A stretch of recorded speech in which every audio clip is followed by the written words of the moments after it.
Gambling disorder in the brain looks essentially just like substance use disorder, even though there's not a substance being ingested.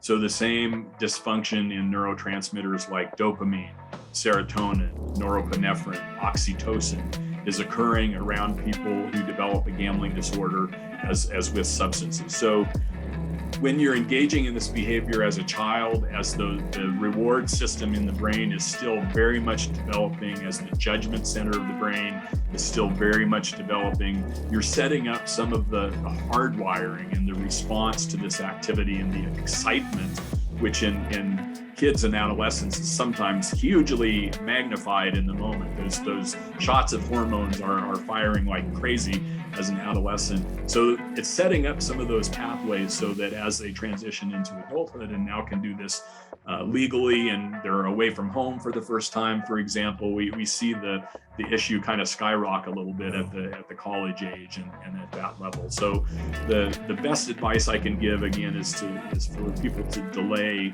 their own kids' direct participation in gambling activities until they're. Welcome to Old Guy Talks to Me, a podcast dedicated to helping guys create kick-ass lives for themselves and those that they love. Ladies, if you want to know what your guy is thinking, this podcast is for women too. Each week, a special guest helps you create that life you've imagined. We talk anti-aging medicine, personal growth, relationships and hot sex. Yeah, you hear me, getting laid more frequently. Other guy vices, and topics that many don't want to talk about but need to. Just because you're getting older doesn't mean you have to be old. Don't want to miss anything? Be sure to subscribe, share, rate, and review this podcast. And be sure to go to www.thestandard.academy/magazine and grab a free copy of our new digital magazine, The Standard Academy, where we talk about erogenous zones, growing hair back, and other things that will help you create that kick-ass life. Now get ready to listen up and share with friends. This is Orris, the official old guy at oldguytalkstome.com, a podcast dedicated to helping older guys create kick-ass lives for, themselves and those that they love. And sometimes shit gets in the way. And one of those things is addictions. And we've talked about porn addiction in the past. I think it's episode, I had it down here on a piece of paper.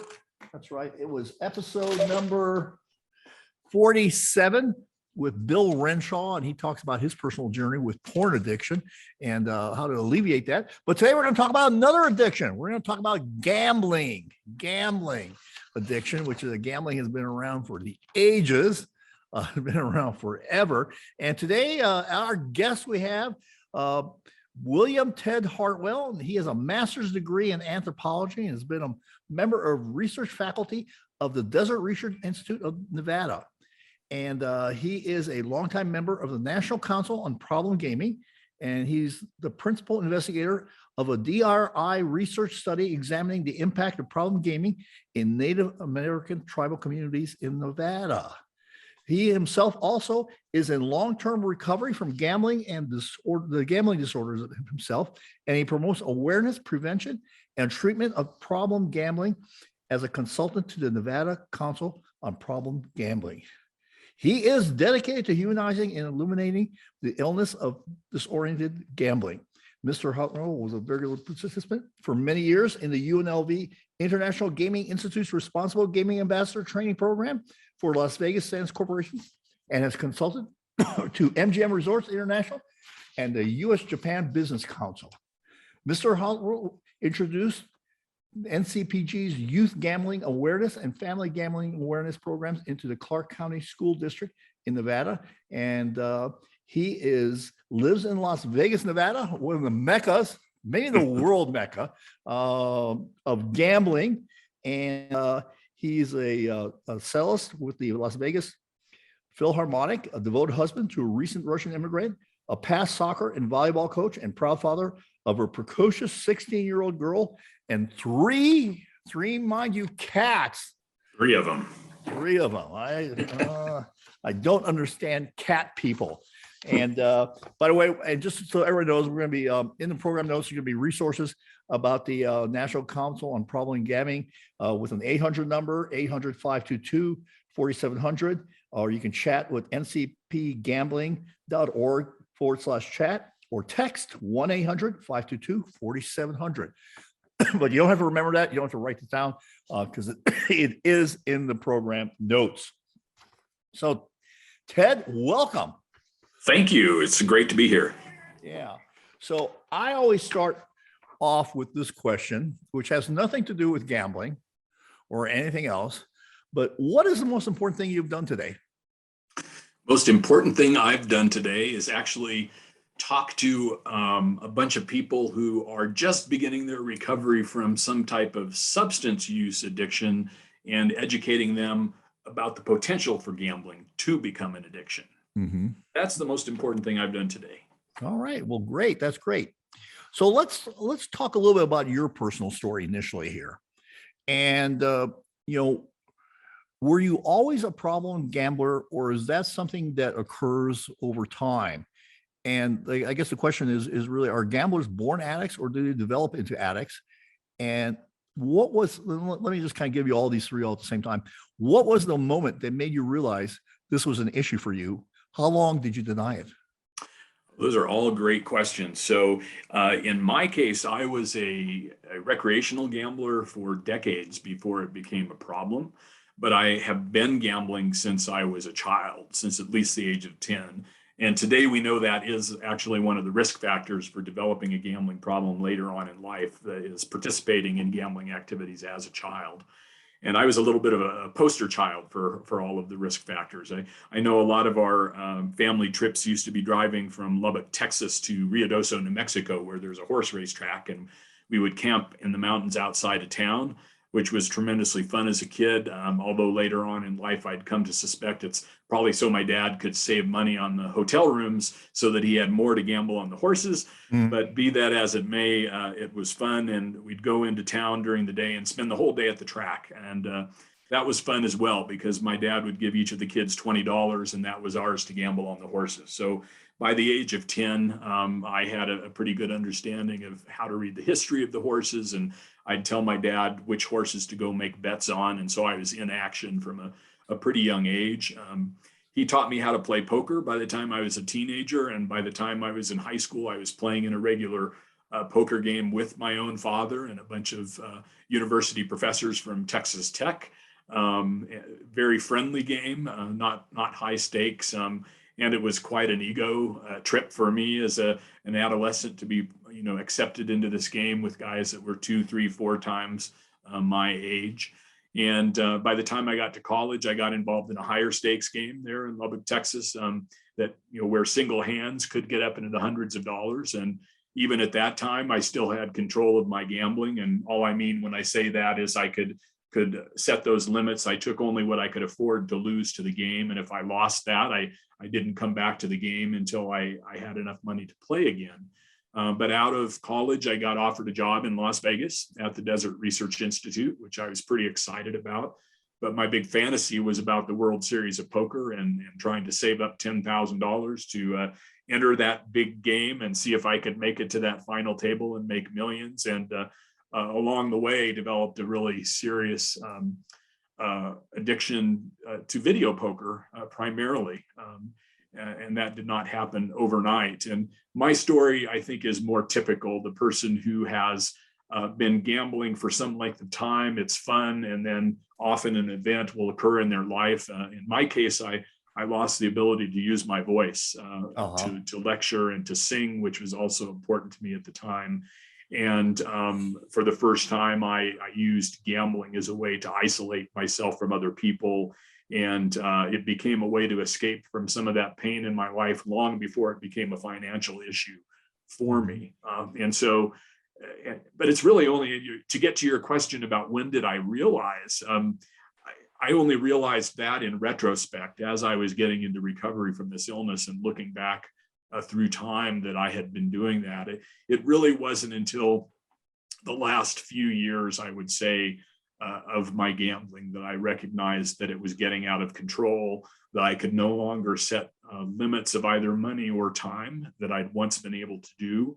And I remained convinced for a few years that I should be able to regain control. And I really resisted the idea that I needed any kind of help at all, because most of my career was recreational gambling, right? And so it was very confusing, and it made no sense that I shouldn't be able to get back to that point. Yeah. So you alluded to this. What is the impact on individuals and their families of gambling addiction? Well, it can be very similar to the impacts of individuals who suffer any type of addictive disorder, right? It almost becomes a disorder of the whole family, where people are, whole families can be in denial for a while that there's a problem. And with gambling specifically, though, it can be hidden for much longer than a substance use addiction can. You start to see the physical effects with a substance use addiction and recognize those. But with gambling, you can often nurture that addiction for many years, particularly if you are the one in control of the finances, either in your home or at the business. There are lots of creative ways I found to hide debt from my then wife. But it started out as a way, again, to escape from emotional pain. And then ultimately it became an act of desperation, because I built up a lot of hidden debt that my family had no clue existed. And it seemed to me that the only way I was going to be able to get that money back was to gamble even more. And that's something that's a little bit different from the substances as well. So it impacted my family life.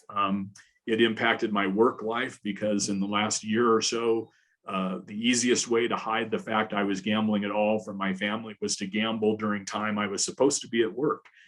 My supervisor lived in Reno, so he had no clue what I was doing. And I had lots of other faculty and students I could delegate some of my responsibilities to. And I would often take off for a long lunch, sometimes take off at lunch and not come back, say I had some offsite meetings. Sometimes I would call in sick to work. And as far as my wife knew, I was at work. And as far as work knew, I was home sick, but I was really out, blowing my brains out at the casino, desperately trying to win back this debt before anybody found it existed. So it affected every area of my life, including my music too. I would sometimes, skip rehearsals or call in sick to those and go gambling instead.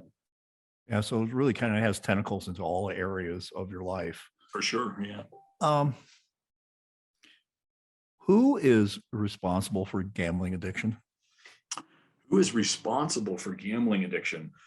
I'm not sure if who is the right question. Or what is, or what? I think maybe what is more, people who develop a gambling addiction or any type of addiction are very good at deflecting blame everywhere else in their lives, onto other people, onto the situations at work. They see these things. They tend to interpret triggers as the causes of their addiction, right? Now, these may be reasons that things that caused pain in their lives that they wanted to escape from. There's a genetic role that genetics plays. Around 70% of people who develop an addiction have that family history, whether it's parents or grandparents or siblings.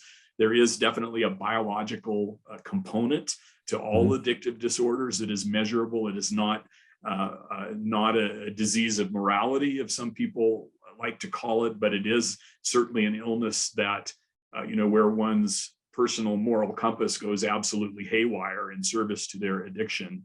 In terms of, I would say, the responsibility for educating people and also providing services to people who develop an addictive disorder lies at that intersection between the industry and the state, because this is a public health issue that affects a much larger part of the population than just those of us who develop the gambling disorder. We can do tremendous damage to our families, our businesses, the community at large in some cases.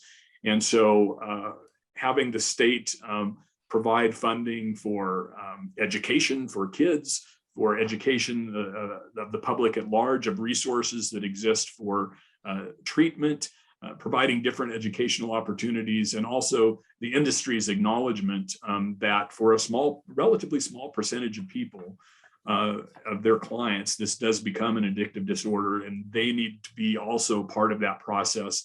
Not just because it's a regulatory checkbox, right, that they're required to have information on problem gambling in the casino, but to try to go above and beyond for education for their own employees who tend to suffer from gambling problems at a higher rate even than the general public. Yeah. So that kind of gets me into this specifically, maybe a little bit more specifically, what is the gambling industry doing to deal with this issue? And are they identifying problem gamblers in their facilities and online? And what is the role of company employees in identifying gambling addicts? Wow, great question. And this varies from property to property. In Nevada, we actually have fairly lax regulations with regards to problem gambling information.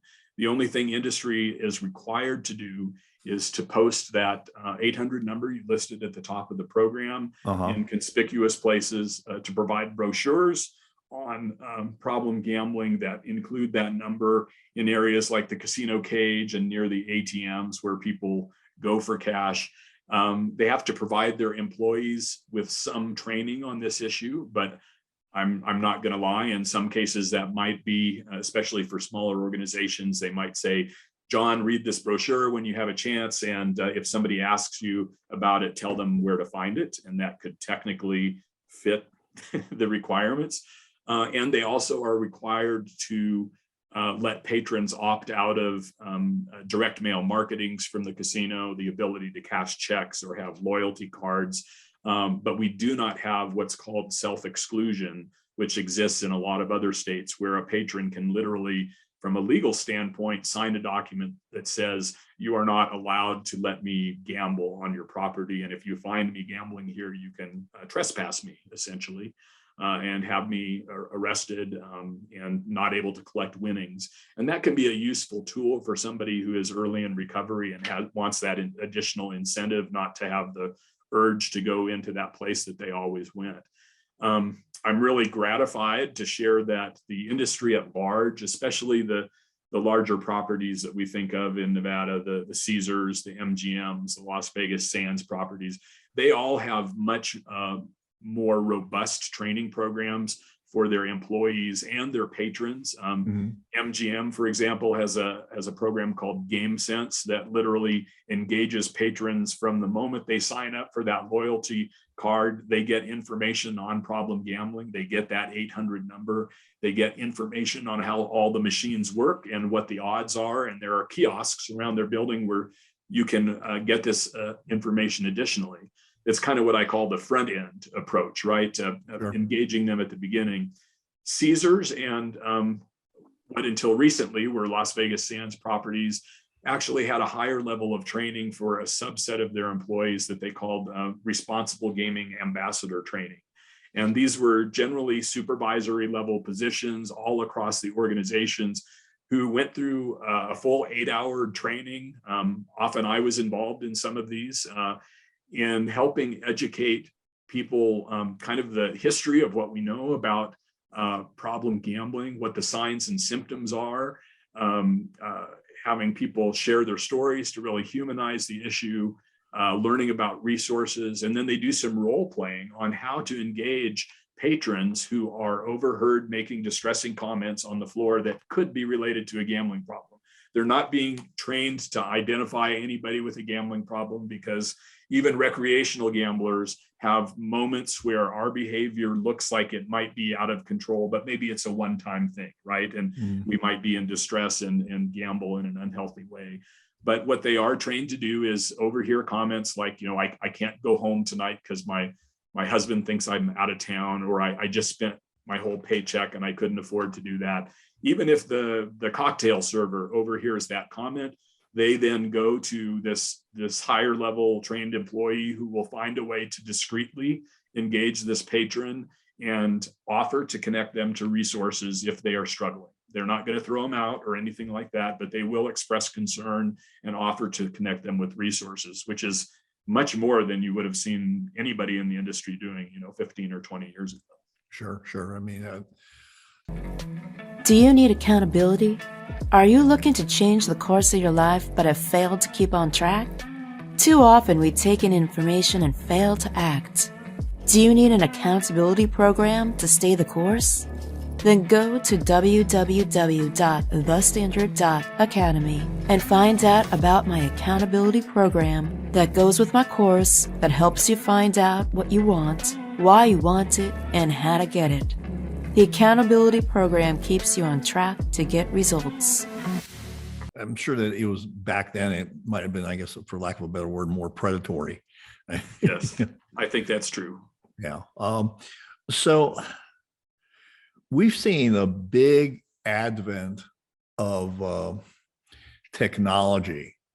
And I'm old enough to remember when it was like, well, hell, they'll never get a professional sports team in Las Vegas because of all that gambling. And now, you can gamble on any professional sports right during the middle of the game. I mean, at the time that we're recording this, it's the NBA playoffs, and there's all sorts of online kings, cash kings, whatever, blah blah blah. Fantasy leagues that you can gamble on. How is that called? How's that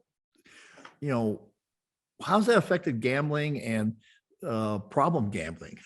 Wow, another great question. So the advent of legalized sports wagering in this country is a really recent thing. Up until 2018, it was illegal for any states to have anything other than off-track betting type of opportunities.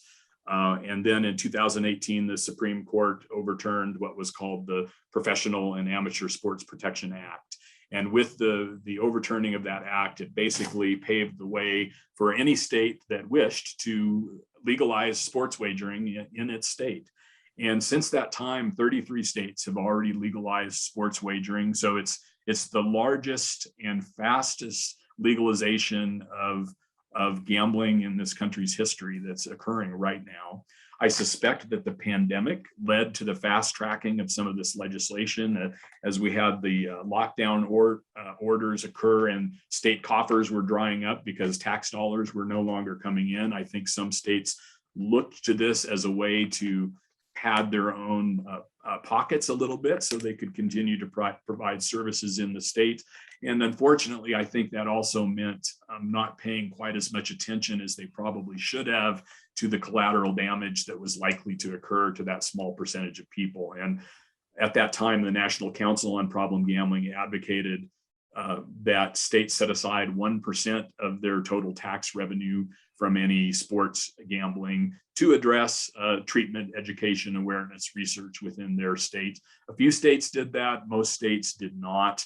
And the other major shift we have seen, of course, is that the professional sports leagues, who have been vociferously opposed to any type of sports gambling, including legal sports gambling, by the way, that was occurring in wage because they were concerned about integrity of the game, right, and the potential impact on players.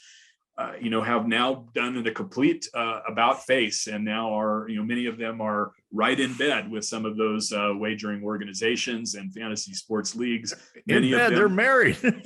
That's right. They're, developing. Some of them will have sports books right within the stadiums that you can wager on while you're watching the game. And the point you made about the fact that now you can wager throughout the game.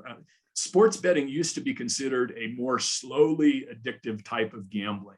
Well, on the days when we would just bet on the outcome of game, right, on the point spread or the money line, we were still betting on one team. We were sitting, it was a social activity where we were engaged with lots of people rooting for or against a team. With the proposition wagering, now we're able to bet on, who's the next running back that's going to carry the ball more than 10 yards? How many passes are going to be completed in this quarter? What's the coin flip outcome going to be?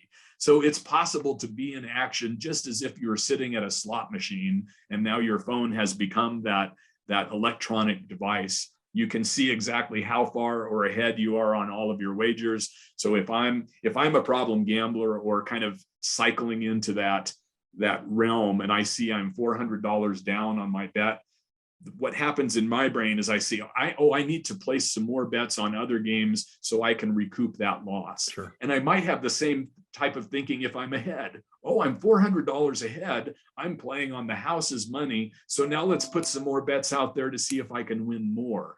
This is what's kind of going on in the brain of the person who's engaging in some problematic behaviors. And the National Council actually did a couple surveys of several thousand people across the country. Interestingly enough, the first data was collected in 2018, and then the next data in 2020, right in the middle of the pandemic. And what that survey showed was that sports wagering in particular has some of the most self-reported problematic behaviors around it of any type of gambling, and that it tended to affect younger men in the 18 to 29 demographic, but you saw this even in the older demographics. It tended to be a more problematic form of gambling, and we saw those double during 2020 during the pandemic, right? So all of these risk factors that I think the pandemic has brought us, the social isolation, the disconnection from family and friends, loss of loved ones, and these, lots of different kinds of pain has resulted in increased gambling behavior, as well as increased problematic gambling behavior. Yeah. I mean, it's just absolutely amazing. I just really did. I tuned out of professional sports for a couple of years there for all sorts of reasons. But I was just, like I said, I was just all of a sudden going like, wow, there's a lot of gambling being promoted here in the middle of this basketball game. It's like, well, right. That's something you never used to see either, right? During the game, the announcers talking about the odds of something happening in the game. And a lot of our concern is focused on children, right, who are watching these games with their parents and are going to think, well, this is an okay thing for me to do with my friends. And parents might be okay with engaging their kids too, not knowing that this might be setting them up for a problem down the road. So you just introduced a program. What is the issue with teens and kids and gambling? What do you see as an issue there? So gambling disorder in the brain looks essentially just like substance use disorder, even though there's not a substance being ingested. So the same dysfunction in neurotransmitters like dopamine, serotonin, norepinephrine, oxytocin is occurring around people who develop a gambling disorder as with substances. So when you're engaging in this behavior as a child, as the reward system in the brain is still very much developing, as the judgment center of the brain is still very much developing, you're setting up some of the hardwiring and the response to this activity and the excitement, which in kids and adolescents is sometimes hugely magnified in the moment. Those shots of hormones are firing like crazy as an adolescent. So it's setting up some of those pathways so that as they transition into adulthood and now can do this legally, and they're away from home for the first time, for example, we see the issue kind of skyrocket a little bit at the college age and at that level. So the best advice I can give again is for people to delay their own kids' direct participation in gambling activities until they're older.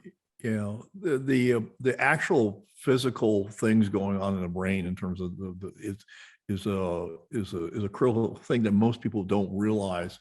This is I know you mentioned it's true in gambling. It is really true in porn. Mm-hmm. I think there was one study that said, like, I think it was out of Great Britain, that said 50% of kids 12 have already viewed porn on their phone. I believe it, unfortunately. So and those neural pathways really affect their ability to have relationships in the future in a very significant way. That makes sense.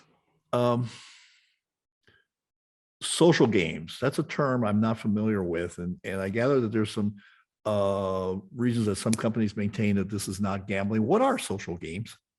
So when we talk about social gaming, it kind of runs the gamut from any of those games that we play with other people online. It could be words with friends. It might be some other little competitive types of games where we are playing against a real person, for example, that may or may not involve wagering technically, but have the opportunity for in-game purchases and kind of microtransactions from usually 99-cent increments, right? 99 cents, $1.99, $2.99, that you don't have to use to participate in the game, but can increase your ability to get to the next level more quickly, or have opportunities to get an advantage over your opponents. There are also what are called social casinos, which present games that are just like casino games people are familiar with, where you can buy virtual tokens and you spend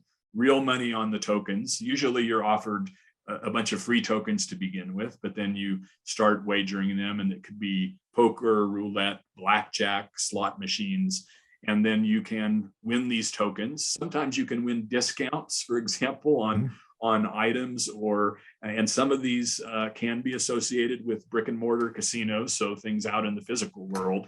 But there are cases of people literally losing their life savings spending money on some of these social casinos where they never had the chance, literally, of winning any money back.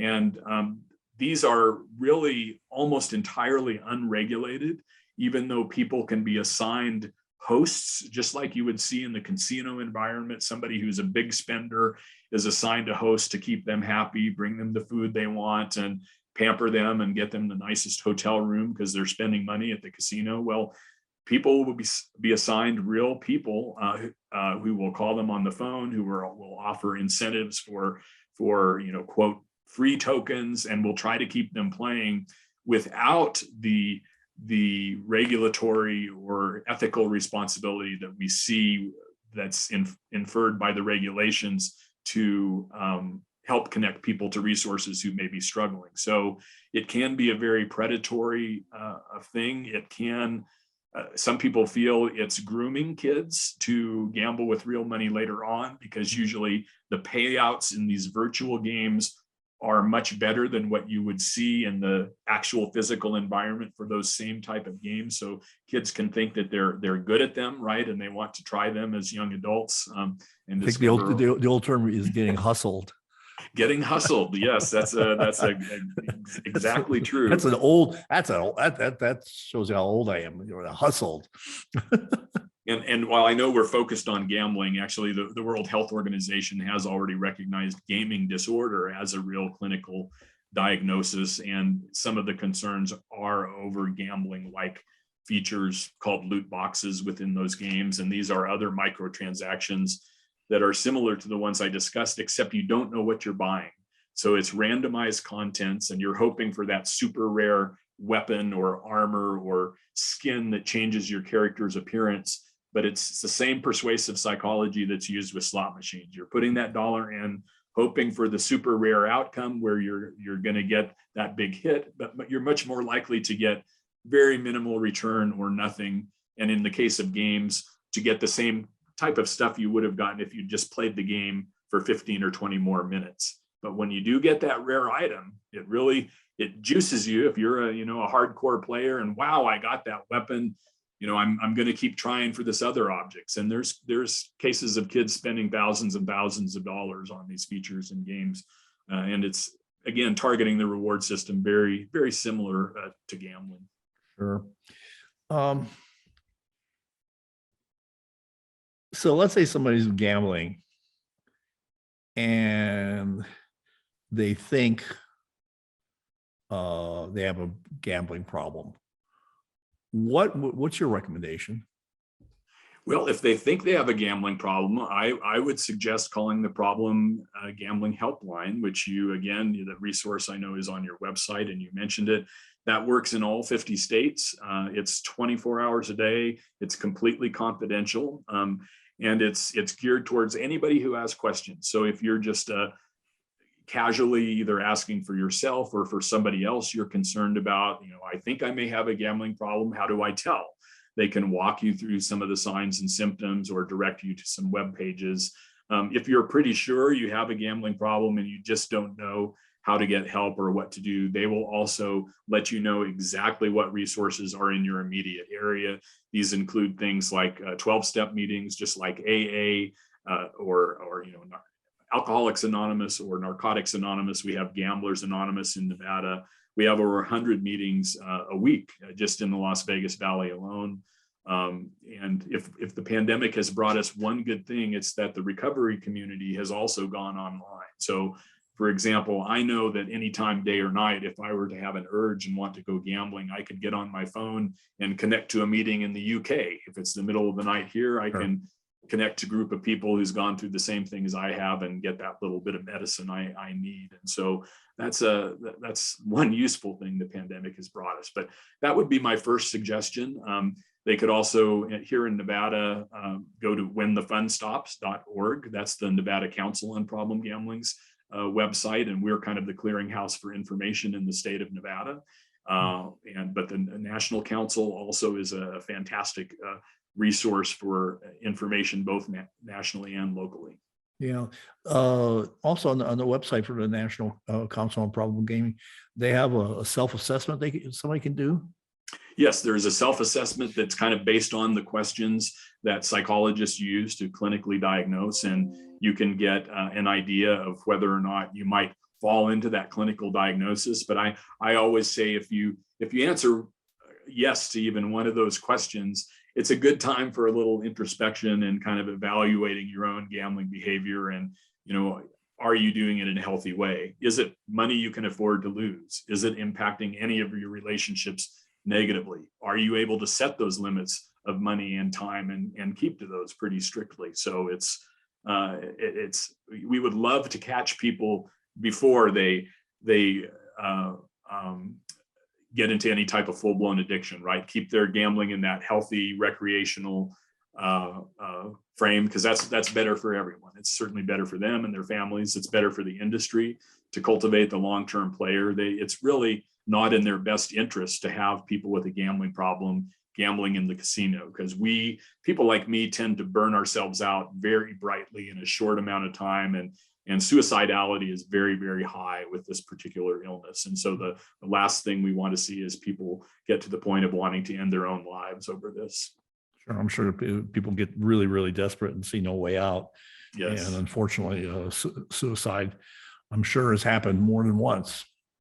Yes, it actually has a higher suicide rate than any other mental disorder, including the substance use disorder. So while it affects a smaller percentage of people, again, and the science is not clear behind the why of that, but I suspect it's because it can be hidden for so long and so well that sometimes the family can go from not even knowing there's a gambling problem present to finding out their life savings is gone, the kids' college education fund is gone, and by the way, we're going to lose our house next week or be evicted from our apartment.